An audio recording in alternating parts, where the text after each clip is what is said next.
voice17104.com. This is Zanetta Wingfield, and you're listening to the voice17104.com. The voice17104.com.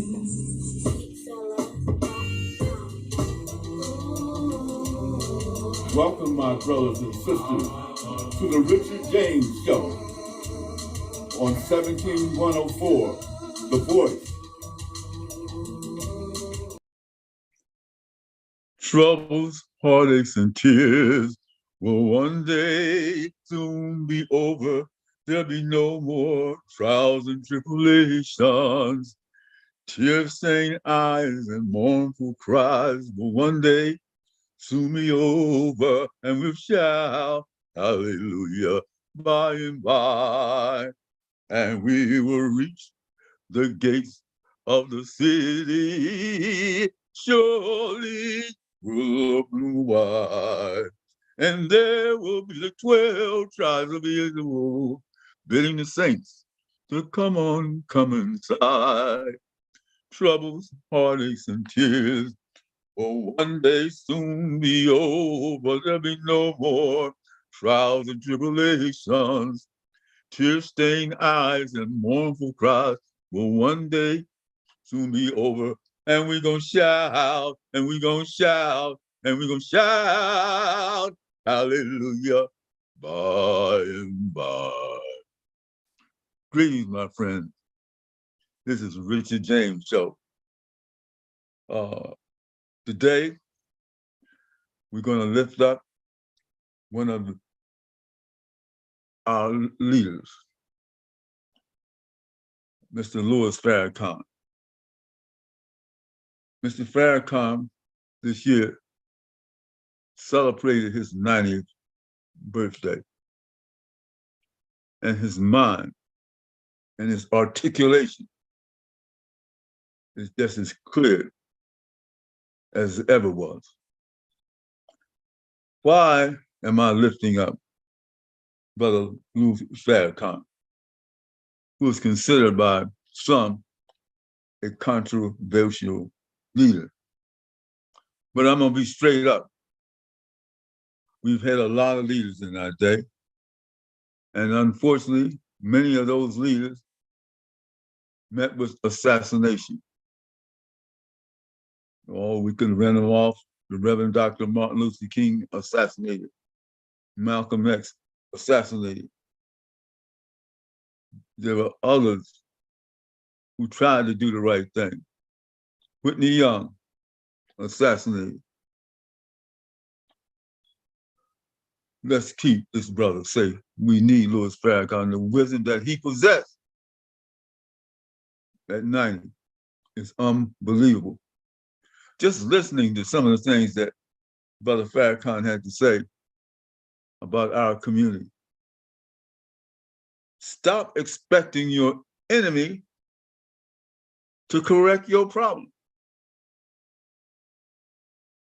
In our community today, there is more violence.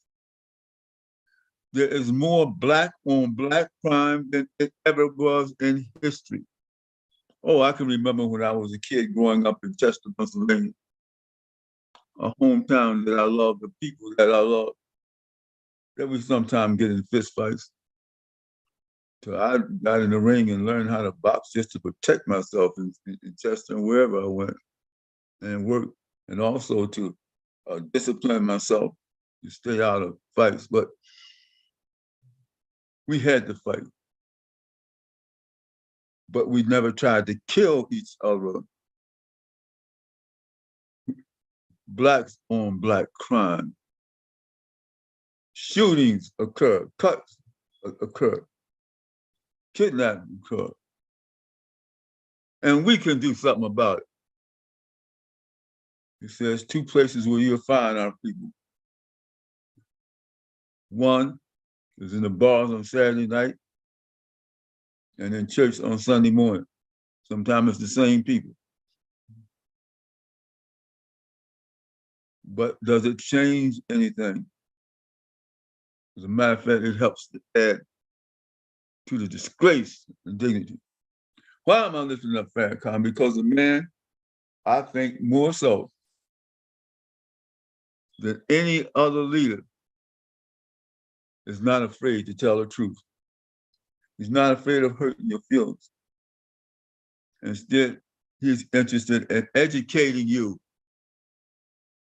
Learn to do for yourself. Why expect someone else to do for you what you can do for yourself? You know, at times we talked about segregation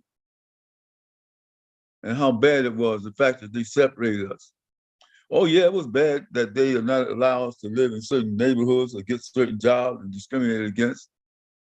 But you know, when they did that, many of us worked for ourselves. My father was a contractor, man with a third grade education. He created his own job. Yes, he did. Created his own business. When you worry about jobs, and I'm not giving you a job, then create a job. Learn some skills where you can do for yourself. You hear what I'm saying? Don't expect the man that created the problem to correct the problem. He created it in the first place. He's looking out for his own. Oh yeah, he'll make sure those young white boys get the jobs and get the businesses and get a start.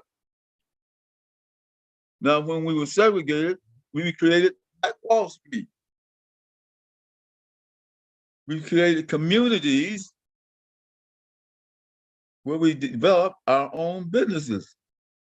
There was a place called Longside, New Jersey, where Blacks had barbecue, restaurants, that kind of thing. We can do for ourselves. And instead of fighting the police, we need to make sure that there are stations that are in our community, and we promote and train the police and train our community in interacting with the community, the police. You hear what I'm saying? How do you interact? If you stop by a cop, are you going to insult the cop? Are you going to be belligerent? Or are you going to be a gentleman? I think you should always be a gentleman. I don't care who you're talking to, whether it's white, Black, Asian, or indifferent. The things that we can do for ourselves and we need to do for ourselves that we haven't been doing. I listen to the words of Farrakhan. One thing he talks about is love. And I remember your marriage vows, love, honor, and obey. We need to learn how to love each other. We hate ourselves. We're the ones that are putting ourselves down. Some of us are being unjust and looking at ways to tear down each other. Learn to love each other. Lift up what they call the bloodstained banner. I got another video, which I think is Louis Farrakhan, and I think he's one of the greatest leaders that America has produced, white or Black. One of the greatest. You hear what I'm saying? I have a poem that says, greatness is a gift granted to those who care. And here we have a leader that cares, but he's going to tell you the truth. May rattle your bones, makes you want to turn your head, but you need to listen. We can build our own community. You hear what I'm saying? We can do it for ourselves. Let's put together our pennies. Let's stop fighting each other. Holiness, Baptists, even in Christianity, in the church, they're fighting each other. People think if you're not holiness, you're going to hell. I don't care who you are. You're not Baptist. As long as you believe in something, I think that's the most critical thing. Now we're going to lift up this video and then we're going to continue the dialogue. I want you to hear what this great man has to say. Greatness is a gift granted to those who care. All right, let's listen to our video. Let's listen to Dr. Farrakhan. Let's hear it from you, Brother Minister Louis Farrakhan. Let's hear it, brothers and sisters. This is the man you've been waiting for. You've been waiting for this black man all your life. Let's bring him on. Let me hear it for Minister Farrakhan. Let's hear it. Let's look at this great black man that God made for us. God made him for you and me. Let's bring him on, brothers and sisters. Let's bring him on. I know you love him. Bring your great black leader on. This is a man you've been waiting for. Minister Louis Farrakhan. Let's hear it. Farrakhan, Farrakhan, Farrakhan, Farrakhan, Farrakhan, Farrakhan, Farrakhan. Hallelujah. Thank you for coming. Thank you for coming. Let's hear it. Farrakhan, Farrakhan, Farrakhan. Here he is. You've been waiting. You've been waiting a long time for this man. God made him for you and me. He's here, brothers and sisters. Thank you. Thank you, Brother Minister.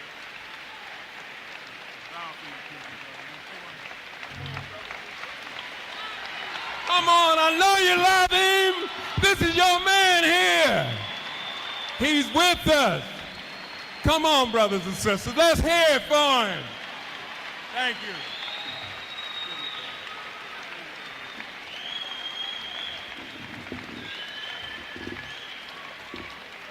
Thank you.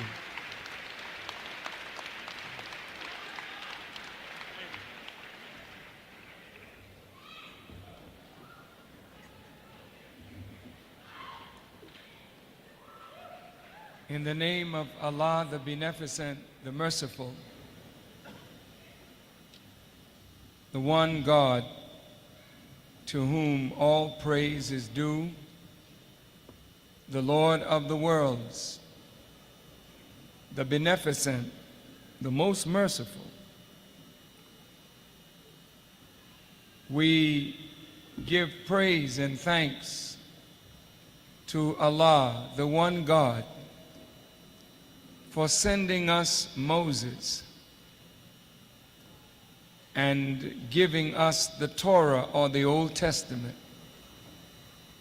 And we believe in Moses, and we believe in the Old Testament. We thank Allah for sending Jesus and for revealing through him the good news, the gospel, the New Testament. And we believe in Jesus, and we believe in the gospel. We thank Allah for sending to us Muhammad, the son of Abdullah, through whom the Holy Quran was revealed.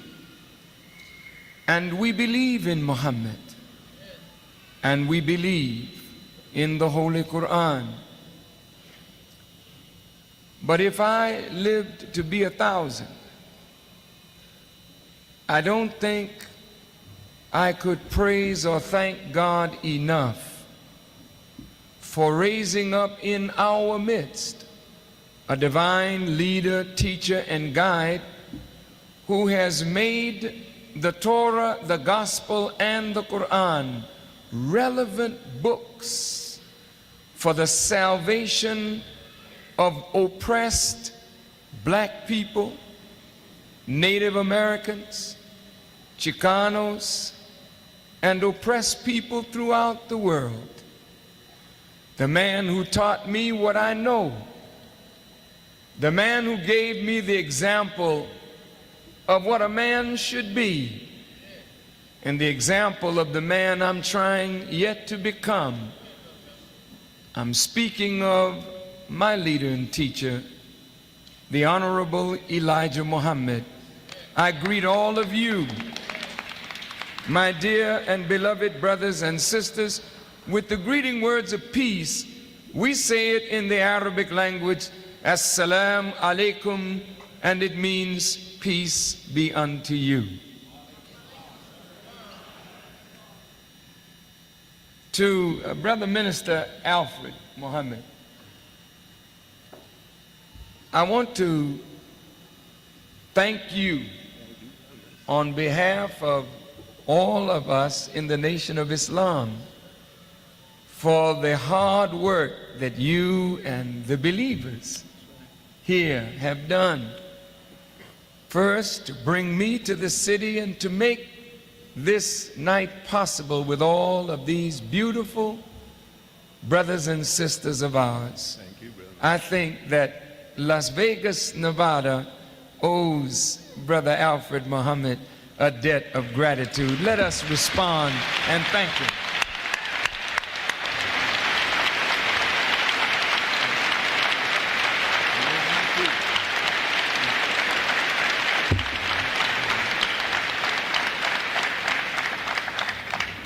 And of course, to his lovely wife and daughter, whom we thank, because no man can do great work if he has hell in his house.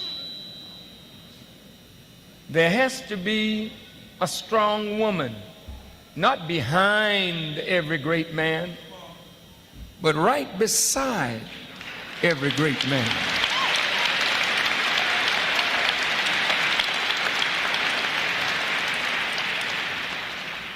To these distinguished rostrum guests, leaders, reverend clergy, politicians, civic leaders, and ministers of the Honorable Elijah Muhammad, my dear and beloved brothers and sisters of Las Vegas, I am so happy to be here with you tonight.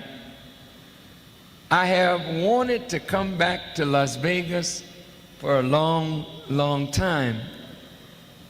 And I am one of those grateful brothers who is grateful to Minister Alfred Muhammad for extending to me this invitation to be here with you tonight. I don't intend to keep you very long, but I do intend to be exceedingly strong in that which we want to get over to you tonight.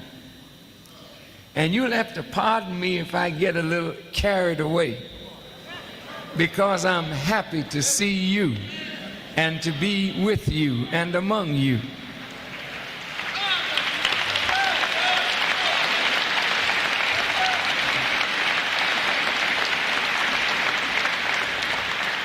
Brothers and sisters, there is an unprecedented wave of crime and violence taking place in black communities across this nation.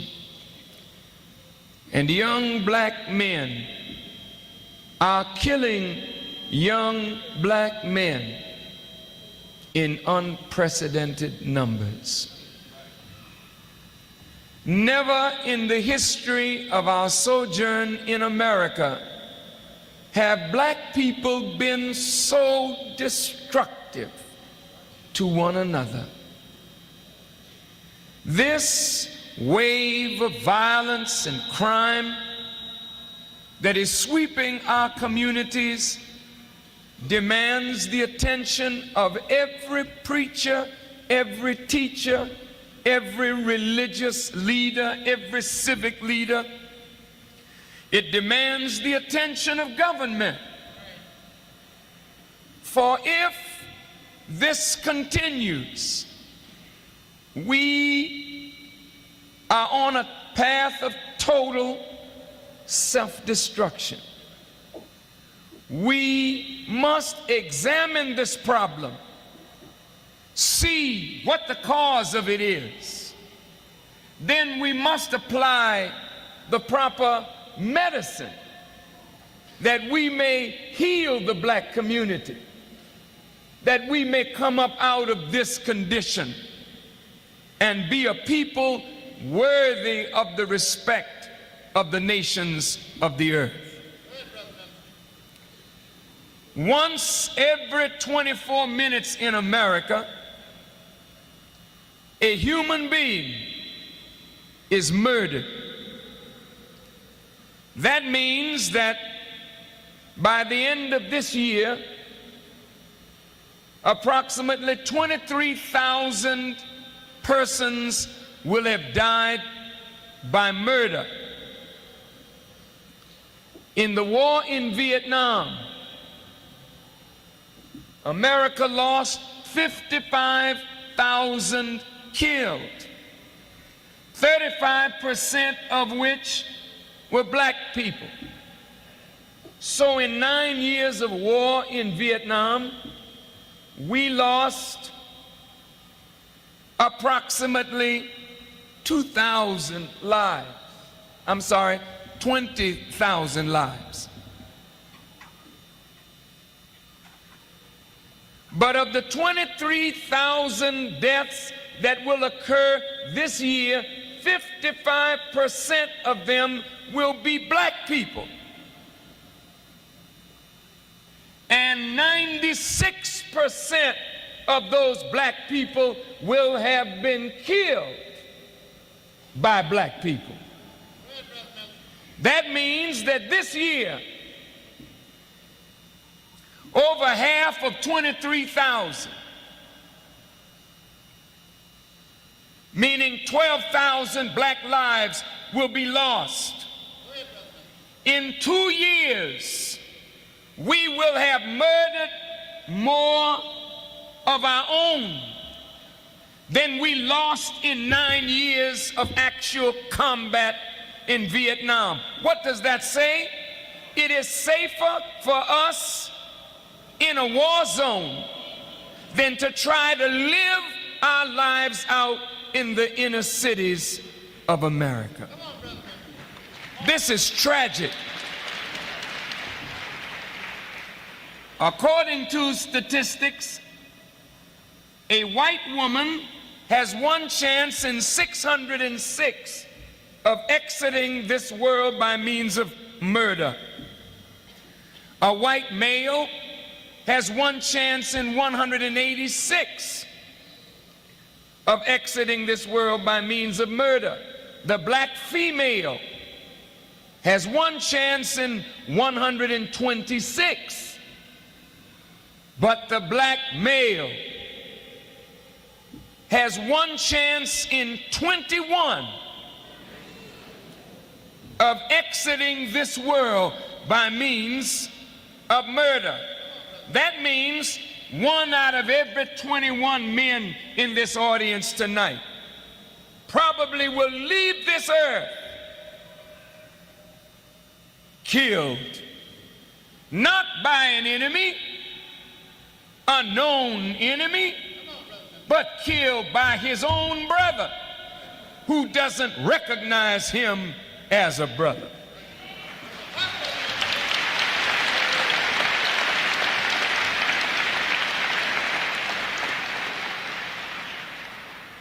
A young black man named Mr. Bush was shot down recently by 3 white police officers. Naturally, the coroner's jury always comes back with the same verdict: justifiable homicide. The black community is enraged, as we should be. But brothers and sisters, if we are enraged over a white policeman killing a black youth, and whites have been killing us since our fathers set the soles of their feet in the Western Hemisphere, that is a natural pattern with them. So it's natural for us to be angry when they do it, But how much more upset should we be when every Friday, Saturday, and Sunday nights we send each other to hospitals in great numbers, but there's no marches, no protests, no nothing when we slaughter one another?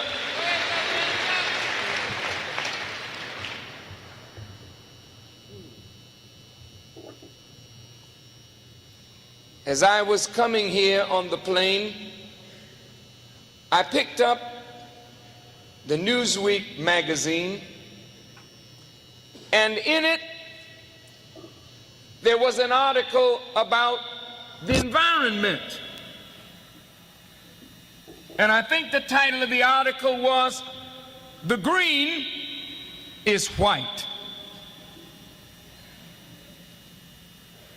As I read into the article, it talked about white men and women, boys and girls who are very concerned about the environment, the poisoning of the air, the water, the earth.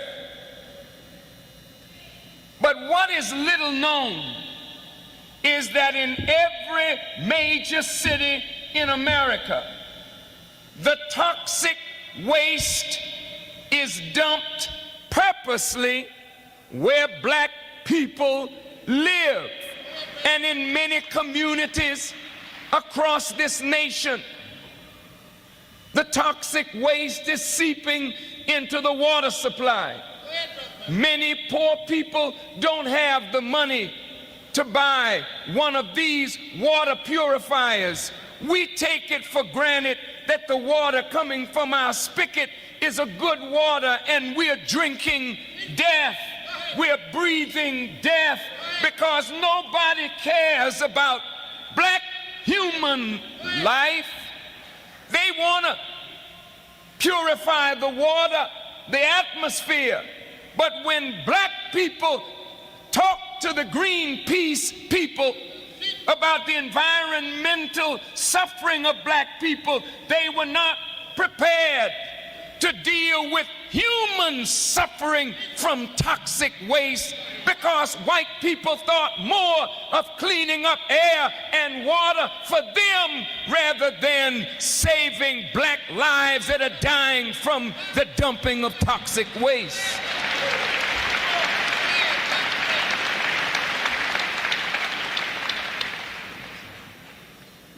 America loves profit more than people.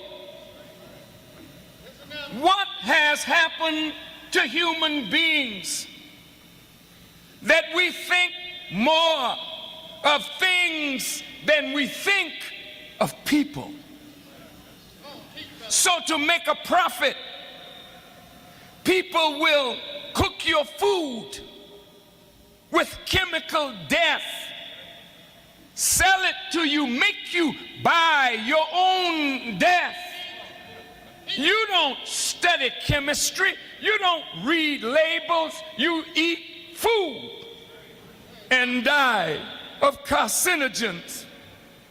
Because the merchants of death, who love money more than people, are poisoning the food, the water, for profit, feeding hormones to chickens and pigs and cows, fattening them faster than nature would fatten them, to get them to the market quicker, to make a bigger profit. And your children are eating this kind of meat, and you are eating this kind of death-dealing destruction.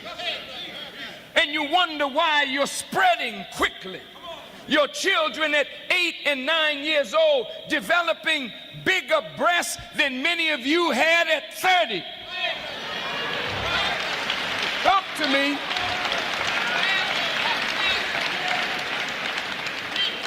Your little young girls walking around with a Cabbage Patch doll in one hand and a sanitary napkin in the other.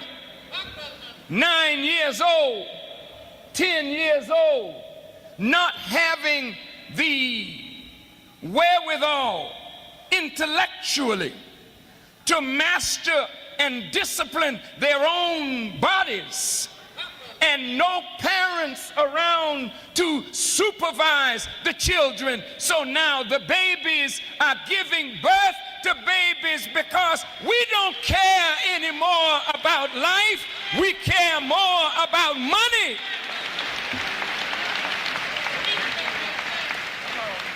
I want to talk to you tonight about stopping the killing.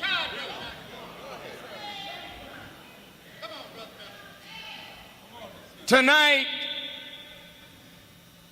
as we speak to each other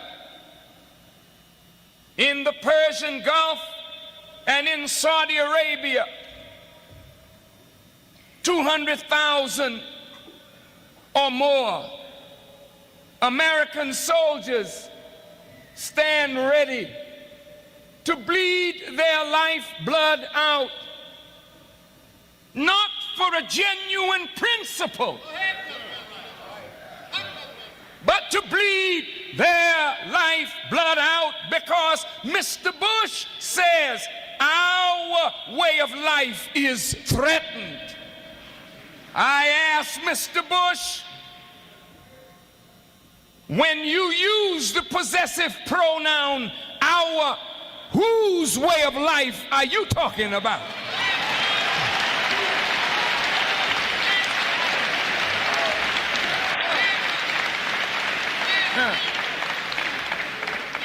Certainly, you cannot be speaking for black people in America. Our way of life is not threatened. Our way of life is now threatening. It is difficult to live in America. We live under the very shadow of death. What will we be there dying for?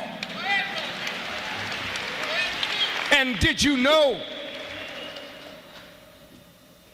according to figures I have received, 60 to 65% of the soldiers there are black. Oh, they deny this. They say it's not so.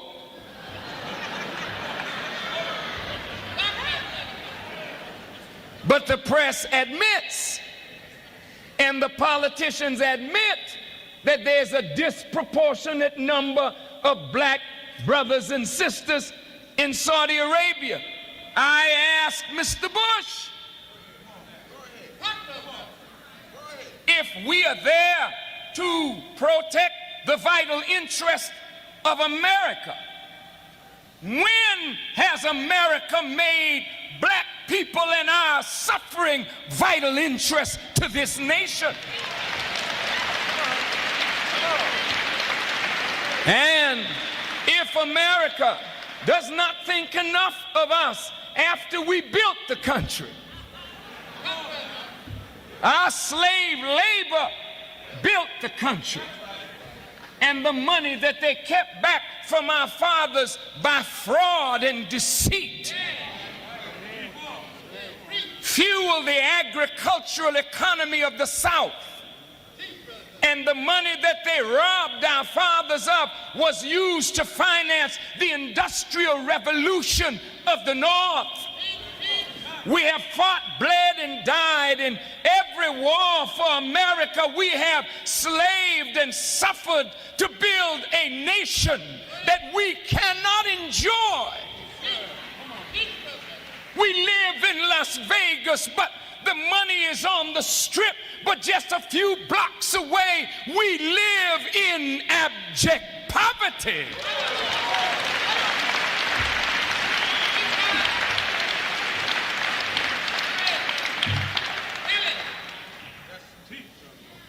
If we are not the vital interest of this nation, then we must not go or send our sons and daughters to protect their vital interests.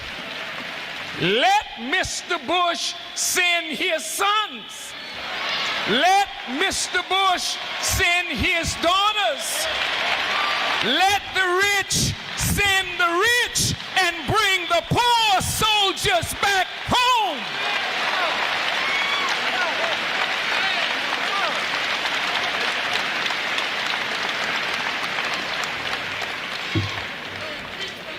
Now, don't say I am unpatriotic. Don't you dare say that. Say that I am standing for the poor. Who did Jesus stand for? What did the scripture mean when it said, blessed are the poor? Nobody poor is blessed in their poverty, but the poor are blessed because out of the poor came a deliverer. Jesus didn't come from the rich. He came from the poor for the poor.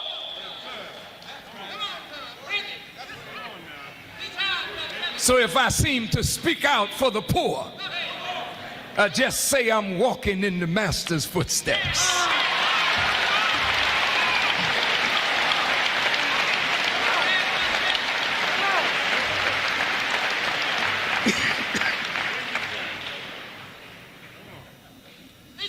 The price of oil could threaten America's economy, so America has to keep a certain control in the Middle East so that the price of oil may not go too high and threaten America's delicate economy. But America doesn't think that way where third world economies are concerned. America depresses the sugar market so that those economies based on sugar cannot build their own countries by the sale of sugar. America depresses cocoa and coffee. America depresses bauxite and rubber on the world market so that Europe and America can live at the expense of third world nations. America has never wanted the Arabs to have complete control over the pricing of their own commodity oil. But America takes the raw materials of Africa, Asia, Central and South America, and the Caribbean and buys it from the third world people for little or nothing and brings it to America and to Europe and then manufactures it and then sells it back to the poor people at high prices. Then comes the International Monetary Fund and the World Bank. So the third world countries have to borrow themselves into debt that they will never get out of. Devalue their dollars, devalue their currency. While America lives in luxury at the expense of the poor of the world. But the poor Americans, the poor Americans, the poor blacks, the poor Chicanos, the poor Native Americans, the poor whites are taxed to the hilt, and the government is about to close down even as we speak because Mr. Bush does not want to tax the rich who are more able to pay a tax than the poor and the working class people of America.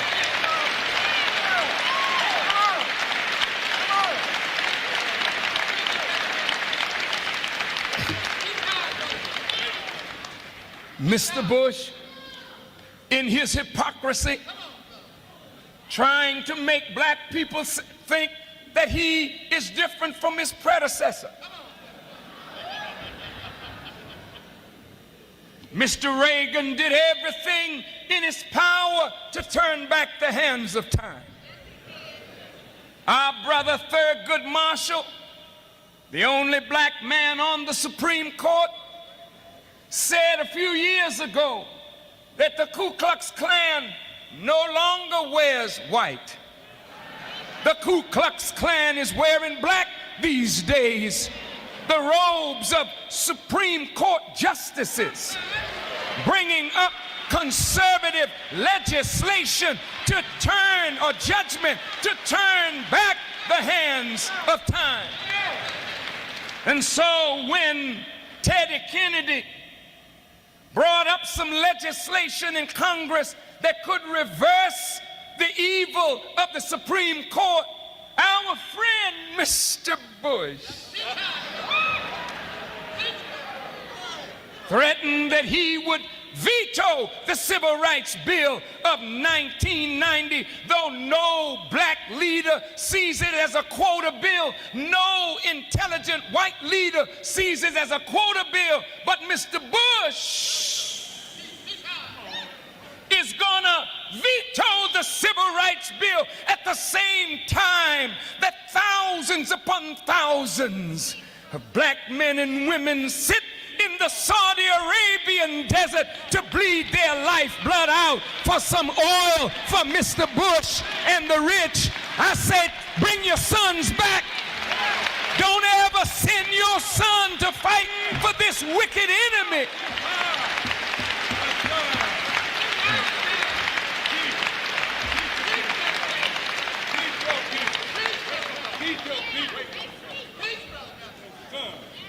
This is why they don't like Farrakhan. It's not that Farrakhan is a teacher of race hate. It is not that Farrakhan is an anti-Semite or a bigot. It is that Farrakhan knows the truth. That same truth that Jesus said, you shall know, and that truth would make you free. But the difference between me and my brothers and sisters who know the truth and who quake and shake in fear to speak the truth. The scripture said, how can they know except they have a preacher? And how can they have a preacher except he be sent? The slave master's children are not going to send you a preacher to free you from them. Only God will send that kind of man.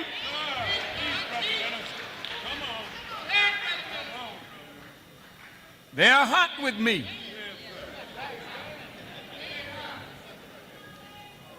But I have to tell the truth.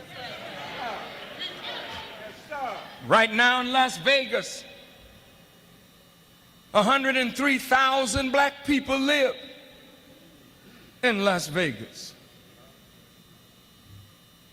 And 25,000 blacks live on the west side, predominantly black community. But 40% of the blacks in Las Vegas are unemployed. And 60% of the black youth from 16 to 25 are unemployed.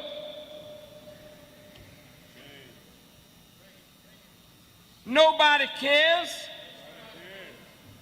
if we have no jobs. We can't make a future for ourselves. Nature makes us gravitate toward the female and makes her gravitate toward us. We can't control that. That's nature. Nature makes us fall in love. We can't control that. That is God's doing. And when people say they love each other and come into close contact with each other, relationships begin, and from that comes the procreation of human life. We can't help that. But the sad thing is that even though we are driven by nature's law to meet and love and cohabit one with another and to produce new human life, we don't have the wherewithal mentally, nor the education necessary, nor the jobs available to allow us as black men to take care of what we bring into the world. So the black man is under an extraordinary amount of stress. We are dying from stress and stroke, high blood pressure. We are so filled with confusion and doubt of self that we become drunkards, and nobody closes the liquor stores in our community. They proliferate, so we are steadily drunk.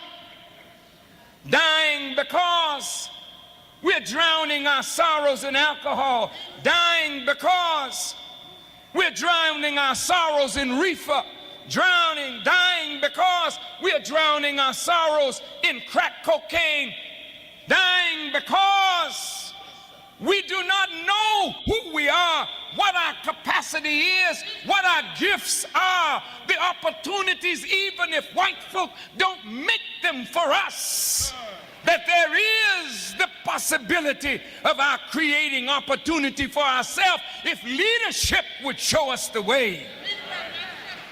But the same government that sends our sons and daughters to die, that same government plans and plots against our leadership. You know, the head of the sperm carries the potential development of that human being. The tail of the sperm gives it mobility, so that when it is cast into the hostile environment of the vaginal tract, that sperm may be able to swim toward the egg, that it may start life.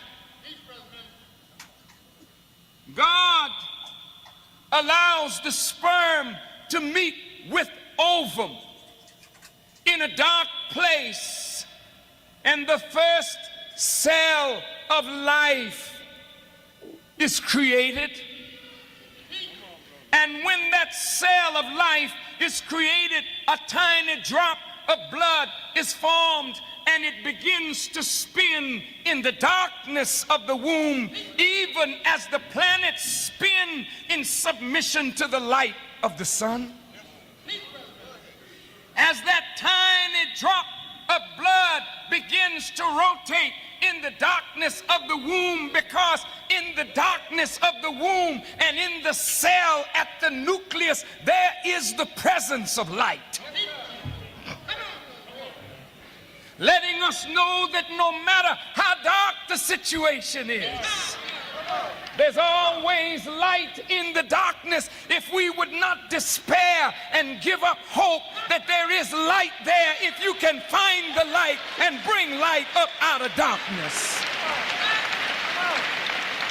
Let's we have to stop it right now. Magnificent, truthful, honest presentation. This man is trying to bring us together. One thing that he projected was love.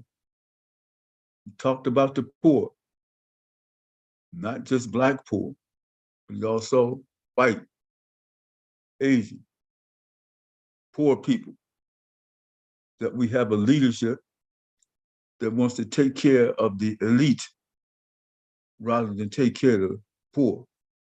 I understand that some Republicans are trying to reduce benefits, Social Security, that people who are elderly, and mind you, we're talking about all elderly people. There's some millions and millions of people. I understand there's about 66 million people on Social Security, and they want to cut their benefits. Let's listen to Farrakhan. My poem, Greatness is a Gift Granted to Those Who Care. I deem Farrakhan as one of the greatest leaders that we have ever had, that wasn't hung up on power and elitism, but tells the truth. He also projected that he's going to join or be an observer in the African Union, because he knows that African people are our people. He's reached out in different parts of the world to bring people together. He's been to Saudi Arabia, he's been to Mecca. And when he said he went to Mecca, same as Malcolm, he saw all races worshiping God, Allah. Yes, he speaks in Arabic because he is Islamic. And when he talks about what's happening to Palestine and how the Zionists are attacking and trying to destroy Palestine and should not have any rights in Palestine in the first place. I think they have a right to exist, but they have no right to bomb and try to destroy another land simply because they're different religions. Let me clarify. I guess most people would think I'm a universalist. I believe in God, but I don't believe in fundamentalist Christians, and I'm not a Muslim. I believe in God. I believe in love. I believe in drawing people together, working together to bring about change. And I respect all religions. There's a young man that I spoke of who it happened to be Islamic. This happens to be named Abdul Shabazz. And I'm reaching out because this young man is incarcerated in the state of Delaware for actions that he participated in 1975. So, and I say more, I'm not sure exactly the number, at least 45 years. So 1975, he's been in prison, he's gone blind. But he's changed his ways. He's gotten a bachelor's degree while he's been in school, and he helps other prisoners. And he's always been a helpmate for other people. And he went before the parole board in Delaware, and the parole board recommended that he be released from prison. People testified as to his character, as to his history. It was sent to the governor, and the governor refused to sign off on it. And so I'm saying to the governor, please do the right thing. I'm saying to Senator Coon in the state of Delaware, take a look at Abdul Shabaaz's situation. He's been treated very roughly in prison. I'm saying to Joe Biden, who lives and his home is in Claymont, Delaware. He was born in Scranton, but he was raised in Claymont, 5 years from Chester, Pennsylvania, Abdul's hometown. So I'm just going to add that along with my support for the leadership and the truthfulness of this 90-year-old warrior, Minister Louis Farrakhan. I'm going to make it clear. I am not an anti-Semitic. I want to make that very, very clear because I don't want somebody going off and telling that lie. Because I recognize the people are people. I don't care what their religion is. I don't care what their thoughts are. Because I can remember when I helped to begin the civil rights struggle in the city of Chester. And I reached out to Jewish students at Swarthmore College who came and worked with us and fought with us, went to jail with us against an evil, deceitful man we used to refer to as King Jack of Harlow. I think that people are people. Here in Harrisburg, I'll tell you the truth, some of our greatest friends and supporters in the Jewish community. People are people. Let's get away from hate. And if you want hate to stop and justice to start, then you better learn how to love somebody and understand it. Central message that I get out of this is that we need to learn how to do for ourselves. That we have the tools. We even have the wealth, even though it comes very, very short when compared to other people. We had the wealth to begin rebuilding business. I can remember a time when we had more black business. I can remember a time when we had black hospitals, medical clinics. I had an uncle that headed a medical clinic in Kansas City, Missouri. And we used to call him Jesse James. But he headed the clinic, and the president of that board of directors was a man by the name of Harry S. Truman. There's much that we need to be done by pulling it together. Reparations. Yeah, we deserve reparations, but we shouldn't wait for reparations in order to restore our place on this planet. We can't wait for that, even though we deserve it. I may have mentioned to you before that my grandfather, Richard James II, had over 100 acres of land and was taken away from him by the white oligarchy. The family had to be moved to another spot. When it comes to reparations, I said, give me back what you took from me. I'm not asking you to do it for me, because we can do it for ourselves. We can build for ourselves. And we don't need something bigger. Is how to live. Let's do the right thing. Again, greatness is a gift granted for those who care. And let's respect, let's support, and protect our great leaders that are still with us.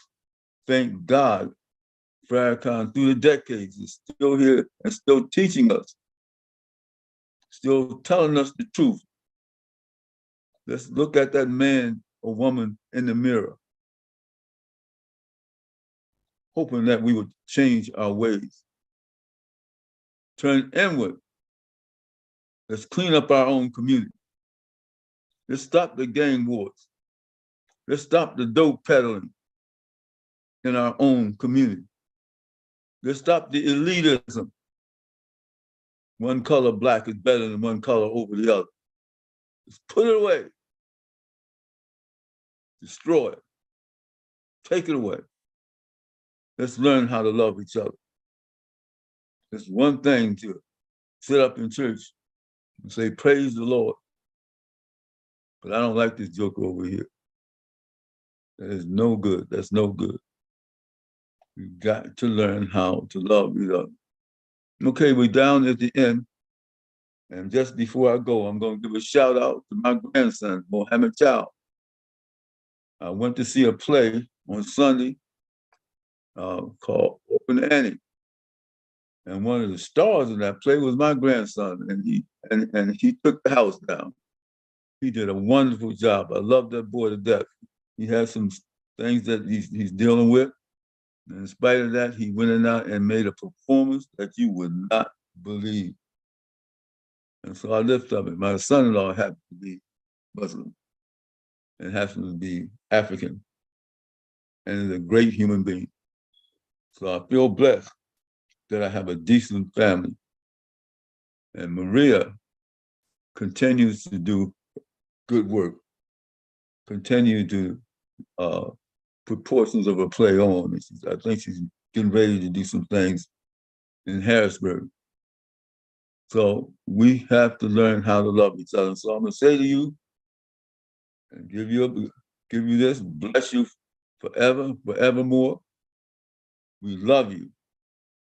And I want to say in the name of my friend, the late, great Toby Young, this is Richard James, your neighbor and your friend, saying so long, much love, take care.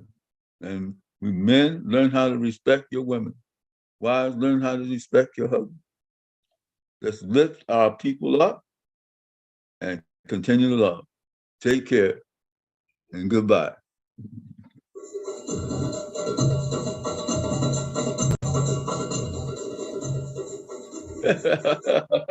Hey, that's my grandson, Bobby. Wow. African American program. That's What's going on in this world? And thank you for taking out the time to listen. Let's hear from you sometime also. So this is your neighbor and your friend signing off. Until I see you again next week. And hear from you again next week. So long. God bless.